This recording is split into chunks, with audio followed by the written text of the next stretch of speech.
Bonjour à tous et bienvenue pour ce nouvel opus. Aujourd'hui, une partie contre Didi Scoot et ses scorns. Donc, je joue une liste Osroom qui est un petit peu immonde, en fait, faut le dire. C'est une liste que je teste pour voir un petit peu ce que ça fait et je suis vraiment impressionné par le potentiel. Mais bon, ça vous pourrez le voir au fur et à mesure des parties. Il va y avoir 4 ou 5 rapports de bataille qui vont venir avec cette liste. Donc au niveau du déploiement, je mets les deux BE séparés. Il y en a histoire que chacune puisse bloquer une zone. Une unité de Forge Guard au milieu avec le caster et les tacs.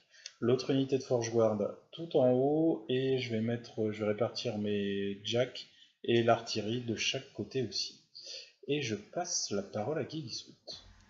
Alors, pour mon déploiement, euh, je vais mettre l'Animentarax sur ma gauche, un battle group plutôt central avec le Bronzeback et Molik. Derrière, je mets une créa. Le Sentry va aller plutôt sur la droite. Et je vais avoir Zadesh et le Gladiator. Avec l'extrémité droite, le but c'est de planquer Zadesh dans la tranchée et pouvoir lancer Rush dans toute la partie. Je mets aussi un Agonizer derrière le gros de Battle Group et un Agonizer à côté de l'Animentarax pour profiter de l'aura.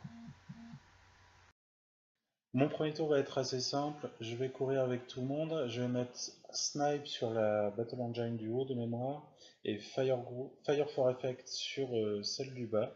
Le but du jeu, c'est d'occuper le terrain le plus haut possible, histoire de pouvoir engager les scores le plus vite possible.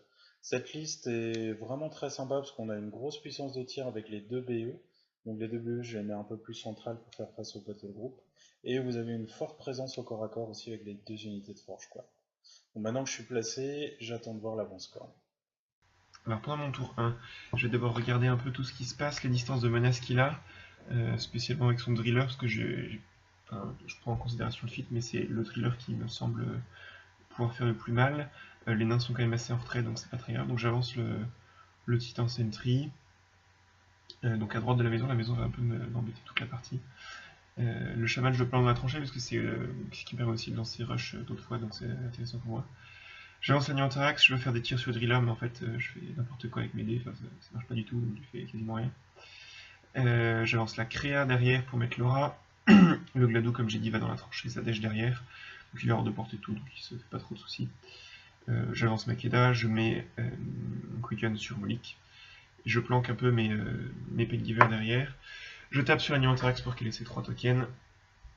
Je mets les Agonisers font la bulle et je passe mon tour. L'objectif de mon deuxième tour, ça va être de faire le plus de dégâts possible au tir, histoire de préparer le tour 3. Quand les lignes vont s'engager, je vais avoir le moins de difficulté possible à tomber ces pièces. La première cible, ça va être l'Animentarax. L'Animentarax, j'ai l'avantage d'avoir un dé de dégâts en plus avec mes Battle Engine dessus. Donc je fais tirer les deux, je cycle Fire for Effect. Ça veut dire qu'au début d'un tour, vu que c'est un sort à entretien, la Battle Engine qui la tire avec, puis mon caster le lance sur la deuxième, ce qui fait que mes deux Battle Engine ont les avantages de Fire for Effect. Au final, je ferai quelques dégâts à l'Animentarax, pas énorme non plus.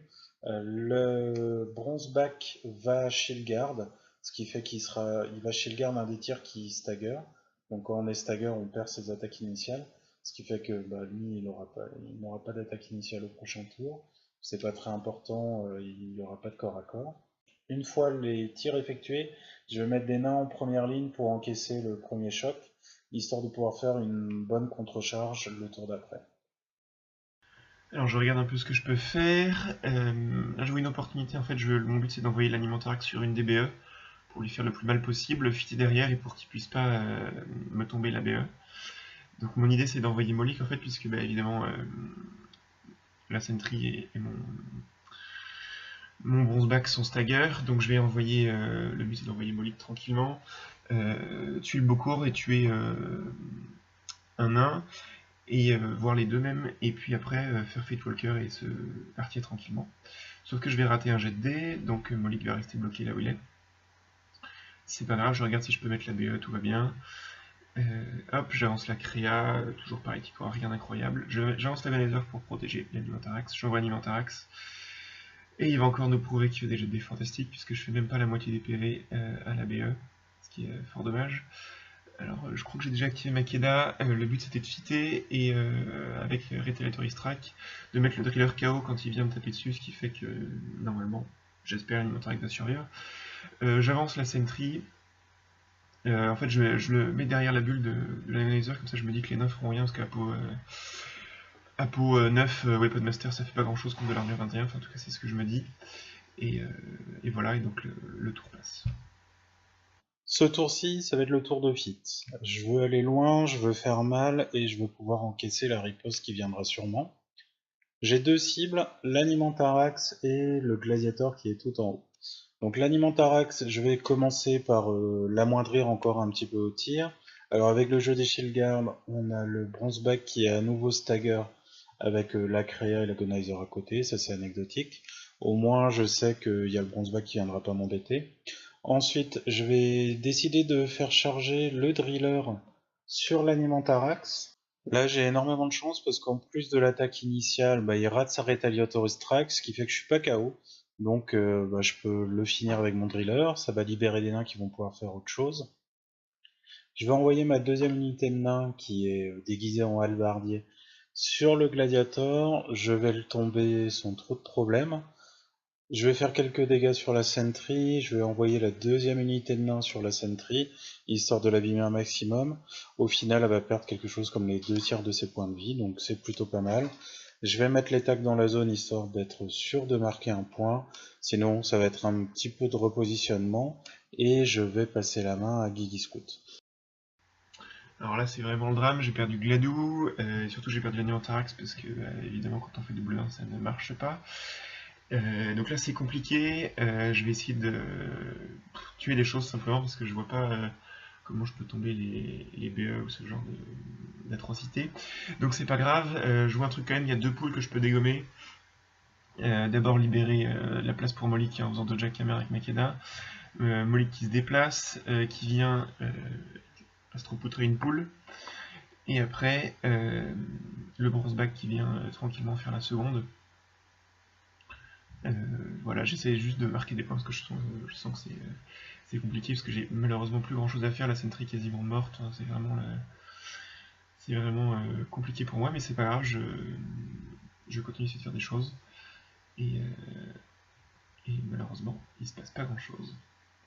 Maintenant que j'ai pris l'avantage de l'attrition, il faut que j'enfonce le clou. Surtout que grâce à mes BE, je récupère 2 des 3 nains par tour. Donc faut pas que j'hésite à les envoyer, j'aurai toujours une deuxième vague derrière. Et une troisième et une quatrième. Je vais donc commencer par m'occuper de l'agonizer qui est derrière Molik. Je vais m'en occuper avec les tacs et avec une BE pour le finir. Ensuite, je vais décider d'envoyer le driller sur Molik. Donc grâce à son focus, je vais pouvoir le finir parce que Molik, j'avais déjà attendri un petit peu avec le tir précédemment. Donc là, on va avoir la charge du magnifique driller. C'est beau un driller qui découpe du score. Ensuite, charge des nains, alors ça va être charge ou frappe normale. La sentry va tomber, le Gladou, je lui fais quelques dégâts. Je vais tenter un petit hold-up dans la zone du haut en tentant un critical slam sur le deuxième agonizer pour l'enlever de la zone, mais ça ne marchera pas. Alors voilà, c'est encore toujours, encore et toujours compliqué.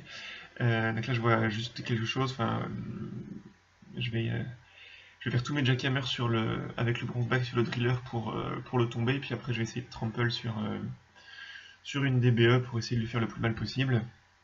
Donc avec tous mes jackhammers, je vais devoir dépenser mes 6 furies. Je vais réussir à tomber le driller. Et après je vais envoyer le bronzeback enragé sur une DBE. Et on va voir que ça va même pas suffire sur mes jets de dés pour essayer de faire quelque chose. Après bon, je conteste un peu bêtement au scénario pour voir ce qui peut se passer, mais ça suffira pas. Et donc je vais enlever encore une bonne partie de la vie de la BE, mais je vais sans pouvoir la tuer. Ce qui va d'autant plus augmenter la frustration de sa partie, puisque rien ne marche. Makeda étant exposé, je vais tenter le KTC. Je vais commencer par nettoyer toutes ces bistes légères. Donc à coup de main, ça va partir. Puis je vais faire des tirs. Alors ça doit être artillerie et BE. Il y a peut-être une petite poule en plus, je ne sais plus. Mais au final, Makeda va tomber sous les tirs mains. Et c'est donc une victoire de ce round. Alors, que penser de la liste Osroom? Honnêtement, elle est forte, elle est très très forte, il y a une grosse puissance de tir. Une bonne partie de ces tirs va permettre de bloquer les pièces adverses grâce à Critical Stagger. Donc c'est un effet qui arrive pas si souvent que ça, normalement, mais avec Fire for Effect, ça permet de l'avoir une ou deux fois par tour. Au niveau du corps à corps, il y a vraiment une grosse pression. J'ai du pot 11 Weapon Master et j'en ai à l'appel. Je récupère 2d3 nains par tour, donc s'il n'y a rien qui remove from play, ça va revenir encore et encore et encore.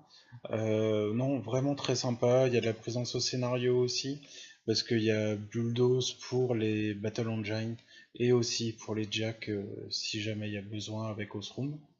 Donc ouais, vraiment liste très impressionnante. Je vais la creuser, mais ça a vraiment un gros potentiel. Et bah maintenant, je vais laisser Guigui Scout parler de sa partie. Alors un petit bilan pour moi sur cette partie. Je suis assez déçu de ma partie parce que j'ai l'impression que j'ai pas du tout utilisé la combo que je voulais. Le but c'était de faire une chaîne de shield guard, arriver sur Molly et le faire avancer de 6 pas pour menacer d'autant plus au KTC parce qu'après il part très loin. Et en fait ça n'a pas du tout marché, j'ai utilisé aucun hyper agressif euh, parce que j'étais surtout obnubilé par ces critical stagger qu'il a réussi à faire un bon nombre de fois. Donc ça a été problématique. Ça a été dommage de rester bloqué avec mon bronze back derrière cette maison toute la partie. Voilà ce qui m'a, je pense, beaucoup embêté parce que c'est une des grosses forces de frappe de liste et ce qui pouvait fortement endommager les BE, donc ce qui n'a pas été le cas. Je pense qu'il y a aussi moyen de, voilà, de mieux jouer sur le positionnement, c'est dommage, j'ai pas réussi à faire comme j'aurais voulu. Après, c'est la première fois que je joue la liste, donc forcément, j'ai pas forcément tout vu. Euh, j'ai été fortement surpris par la capacité de frappe des nains. Je pensais pas que mon sentry allait tomber si rapidement. Et puis surtout, c'est très ennuyeux parce que niveau récursion, dès qu'il y en a un peu en face avec ma liste, j'ai beaucoup de mal à revenir au scénario parce que j'ai peu d'attaque. Alors oui, je vais réussir à tuer des nains parce que bon, ils ont des 10 et une armure pas fantastique. Mais ça revient définitivement, je crois qu'on a compté à la fin de la partie, il a dû faire revenir 13 nains. Et à la fin de la partie ça compte, surtout quand les nains sont capables de tomber des beasts aussi facilement que ça. Et donc voilà, alors il y a, je pense, plusieurs solutions. Il y a des listes où il y a un peu de remove from play, sinon c'est peut-être de jouer des Drake, j'ai vu qu'il y en avait qui jouaient ça sur la Time Force. Donc pourquoi pas, pour essayer de tuer un maximum d'infanterie. Et puis pour comboter avec la créa qui est gratos, c'est pas bête. En tout cas, je pense que ma liste est quand même intéressante, assez amusante à jouer, il y a des trucs à faire. Mais là, le match-up était vraiment compliqué parce que comme j'avais peu de pièces, il arrivait à faire ses critical stagger et à me bloquer assez rapidement mes possibilités d'action et ce que je pouvais faire pour l'endommager. Donc c'est pas grave, je pense que je vais continuer un peu à jouer cette liste, voilà, essayer d'autres trucs avec Imperial Warhost, il y a plein de choses à essayer. Mais pour l'instant c'est dommage parce que Ostrom, ça passe pas avec, donc on verra, voilà, de toute façon c'est toujours de l'amélioration et puis on verra ce que je vais faire. Voilà, merci d'avoir regardé la vidéo. Yep, merci d'avoir regardé la vidéo, j'espère que vous aura plu, et je vous dis à bientôt. Salut!